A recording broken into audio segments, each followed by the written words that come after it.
watch him play. Familiar with the legend of what kind of? Oh yeah, I've definitely heard he's a very good player here. It's just I wish I could actually watch a couple of clips on him to see what he actually did. Did you take a glance up at the rafters and see his number retired up there? Oh yeah, you definitely notice it up there when you're in the Smith Center. You can't help Tell me how about here too? Huh? It's retired here too. Oh, it is? Yeah. I didn't know that. Yeah, That's interesting. I have to look up there. We go out there to practice. I didn't know that. You also tied a record, or you involved in the record with Bobby Jones, who was a great player here. You ever hear much about him? I don't know anything about these records, but I'm just trying to win games. I don't know anything I'm about talking about these players. Oh yeah, I haven't heard anything about all this stuff. Brice, can you talk about, there's a lot of veteran teams, you guys, Villanova, Kansas have older players, not a lot of one-and-done guys. Do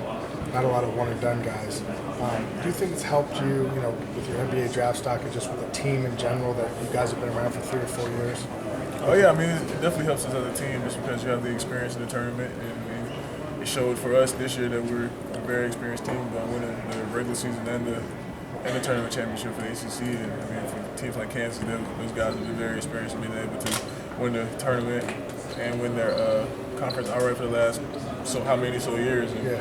I mean, it does help. I mean, you have teams like Virginia as well. I mean, Virginia has a lot of veteran guys, and I mean, they're right there with us, and Syracuse as well. So I mean, it does help a lot because you develop over time, and it does help you to just stay in college.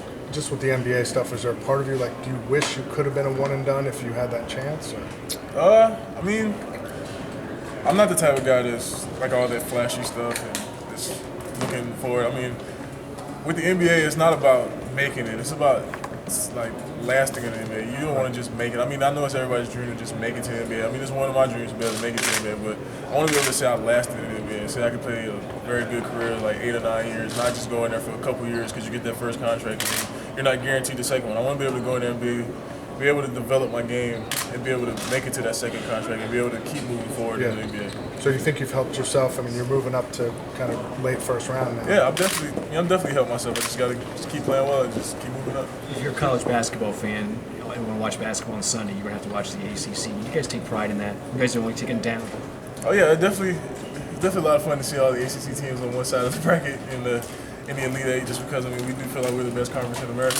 We're just from top to bottom, there was a lot of competitive games even from the lower teams. I mean, those guys were really playing well. At one point, Clemson was at the top of the league, and then they just kind of fell off there for a little bit. And then, I mean, Boston College was even competing against us when we went up there. So I mean, it's from top to bottom, we probably have the best conference. It's finally showing in the tournament. With 4 of us being in the Elite Eight. Would you like for them to move both regional finals to Greensboro? Would I? I would love for every one of our tournament games to be in Greensboro, but I mean that's not what's going to happen. So I mean, we just got to get wherever we go. We know our fans will follow. What's the challenge in getting charged up? Play a team that 16 days ago you guys beat by 31. They beat us 3 out of the last 4 times. We beat them once out of 4. So I mean, why not be still fired up for it? I mean, they're going to be fired up just like we are. I mean, and not to mention just to go to the Final Four. Why wouldn't you be fired up for that? What does it say about them to go from getting whipped by you guys like they did in the ACC semifinals to reaching this point? I mean, they're a very good team, and we knew that coming into that game. And I mean, they beat us the first time, and they beat us 2 other times before that. So I mean, we know they're a very good team. It's just we probably call them on a bad day. You neutralized Zach in the last game.